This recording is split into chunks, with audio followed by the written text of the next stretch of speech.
sa inyo mga guys para sa isa na namang malupit na tutorial. So ngayon po nakikita nyo naman po sa title mga guys kung ano pong ituturo ko sa inyo. Ganito po, example. At ito pa po. Ito pa po. Ginagawa mo? So yun, tuturuan ko po kayo ngayon mga guys kung paano magkabit ng sound effect sa inyong OBS. At yun, gagamitin lang natin ang inyong keyboard para ma-play itong mga to. So yan, wala na tayong pasikot-sikot pa. Tara na. So dito, una muna po natin gagawin is pumunta muna po tayo dito sa ating browser. Ayan. Pag po nandito na po kayo sa inyong browser, type nyo po ang mp3 juices.cc. So yan, para po hindi na po kayo mahirapan, ikakabit ko na po to sa description. So yan, ano nga ba tong mp3 juices.cc? So ito po, ang mp3 juices.cc po ay parang isang, parang YouTube. Nandito po lahat ng kailangan nyo, lahat po ng video. Yan, pero mp3 silang lahat. Yan. So example po, download tayo sound effect. Sample ito po.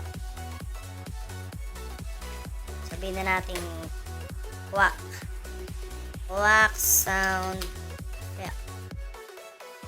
So ayan, ito pong no copyright, subukan natin to. So ayan, pwede nyo po silang i-play, marami po kayong pagpipilian dyan.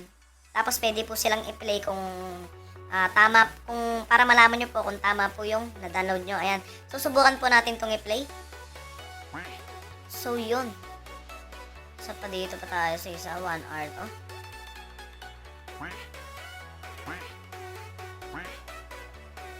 Ayan, masyado madami.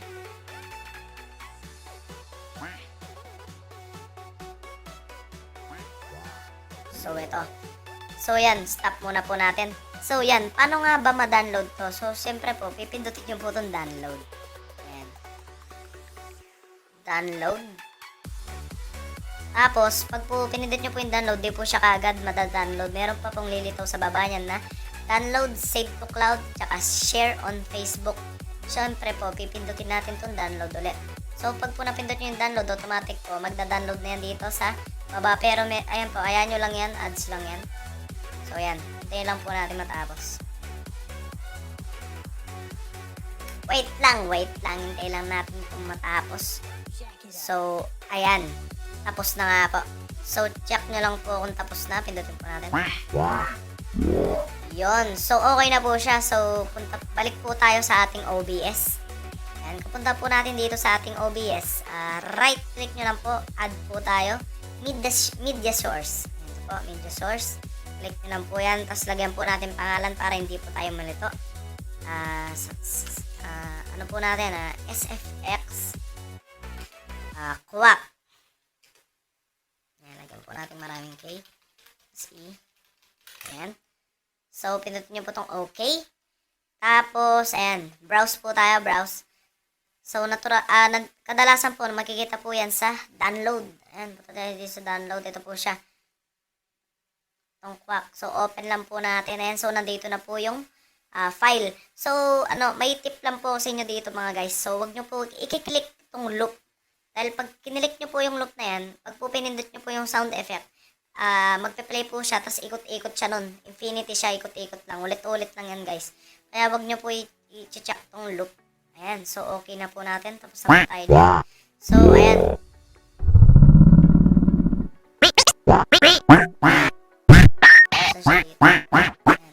So, yun, nag-play po siya, diba? Napakaingay. So, baka kayo, naririnig nyo. Ako, hindi. Hindi ko po talaga naririnig.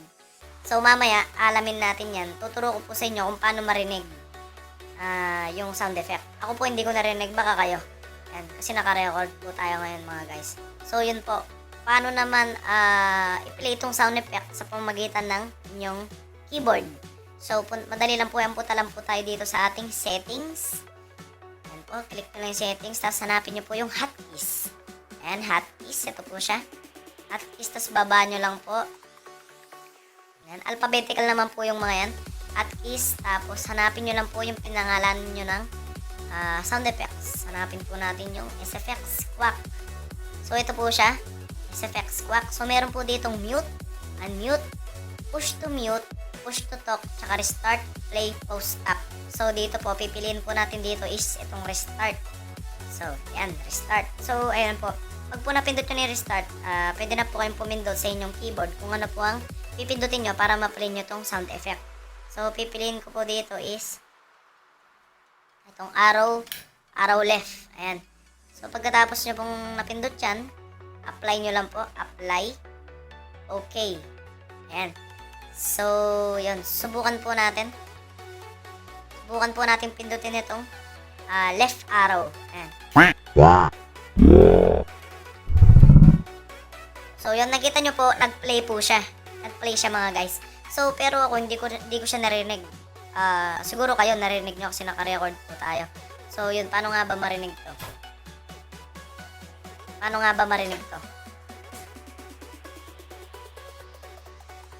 So, una, pindutin nyo po itong Advanced Audio Properties. And click nyo lang po itong logo ng settings. Ayan, pindutin nyo po itong Advanced Audio Properties. And click nyo lang po yan. Hanapin nyo po yung pinangalanan nyo ng Quack. Ayan, SFX Quack. Diretsuhin nyo lang po yan. At hanapin nyo po. So, dito po naka-monitor siya. So, sa mga sound effects ko po, nakikita nyo po naka-monitor and output. So, yan po yung click nyo lang po ito. Tapos, ito po, monitor and output. Click nyo lang po yan. Yan po, okay na po. Tapos, i-close nyo lang po. Close. Yan. So, yan. Takas po natin. So, yung pong kinabit ko ulit dito sa aking keyboard para mag-play itong sound effect is itong left arrow. So, click ko po ulit itong left arrow. So, yun. Naririnig ko na siya. Ibig sabihin po, okay na siya. So, yun. Ganun lang po kadaling mag-add ng sound effect. So, pwede nyo pong ulit-ulitin itong video para po masundan nyo po na maayos. So, ganun po. Pare-pares lang pong proseso yan kung gusto nyo pong mag-add ng sound effect. Ganun din po. Pare-pares lang po ng proseso yan. Recommended ko po sa inyo yung mp3juices.cc dahil doon rin po ako kumukuha ng sound effect. Maganda po yan. Tuloy-tuloy na po. Hindi na po kayo magko-convert to mp3. Hindi na po ganun. So, yun. Maraming salamat po sa panonood. Happy streaming po. Peace.